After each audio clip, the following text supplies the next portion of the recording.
Yeah, look, I know I said the other week I wasn't going to do any more rides in Perth. I was going to try and avoid that if possible, but I thought I'd show you what Lake Monger looks like because it's an interesting comparison to the Bay Run and I guess the upcoming walk around Hen and Chicken Bay if that ever gets built.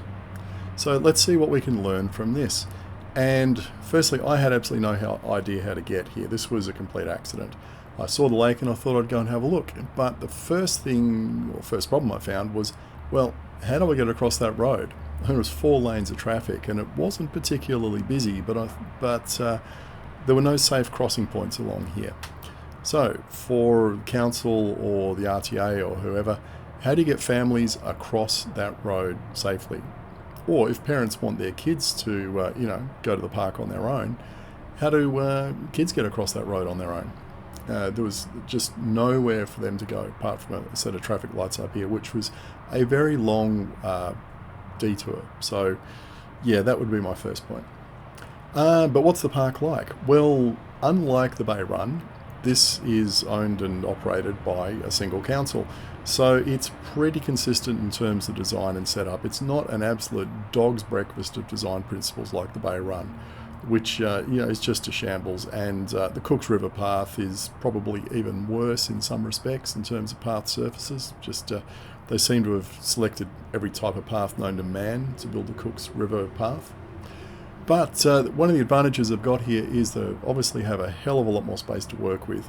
This path is not squished in between a road and the water. It's, plenty of room, so that's good.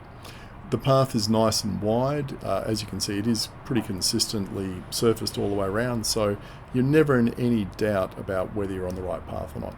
Now, obviously, the view isn't as good as the Bay Run, and there's no bridge to go across with a view out over the sailboats and all that kind of stuff, but otherwise, it's a very pleasant place to go, very flat. We're coming up to a stretch that runs alongside the freeway, and this was pretty noisy. It really showed that where you've got a main road with fast traffic, you really need a noise wall.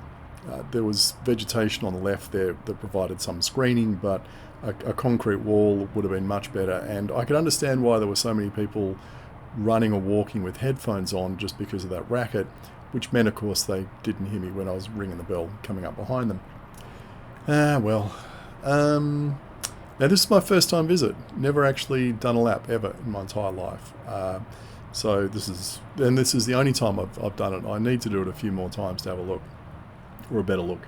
In terms of cafes, I did find a kind of cafe towards the end, which will have, I didn't go into and try, I just know it's there. As you can see, yes, like these things, like the Bay Run, it does have playgrounds, it's got fitness equipment, I think there's some sports fields around as well. Lessons I think we can take away. The first is, have a single visually consistent design for your paths. Pick a surface, pick a colour, pick a template, and just start applying that now, no matter how short the section of path. In 50 years' time, all those newly laid bits of path are going to add up to quite a lot. And consistency, it's important, rather than being the hobgoblin of small minds. But anyway, the other thing is, do not put car parks in a location where pedestrians and drivers have to interact, like we're seeing here. Drivers should not be crossing footpaths, and pedestrians and cyclists should not be crossing car park entrances. Now, that might mean creating a longer path that goes around the car park, or it might mean creating a smaller car park. But it's essential. You have to do it. You don't want little kids like that interacting with vehicles. I mean, if she'd gotten away from her mum, that could have gotten very ugly. And like I said, just provide lots of crossings for people to get across that road. I mean, you can see all the traffic up there on the left. There was a reasonable amount of it. Anyway, we're coming up to the cafe. Now, this was interesting because it was something like, I guess it was an old bowling club, probably failed like the Five Dot Club did. And they've turned it into a recreation centre. So, very multi-sport, soccer, tennis, dancing, what else they have? Archery, petanque, the whole lot. So I thought that was an interesting idea as well, maybe an idea for Five Dot Park and the old bowling club. Anyway, that was Lake Monger. Hopefully you got a few ideas from it. And if I go back and do it again and find out anything else, I'll stick up another video.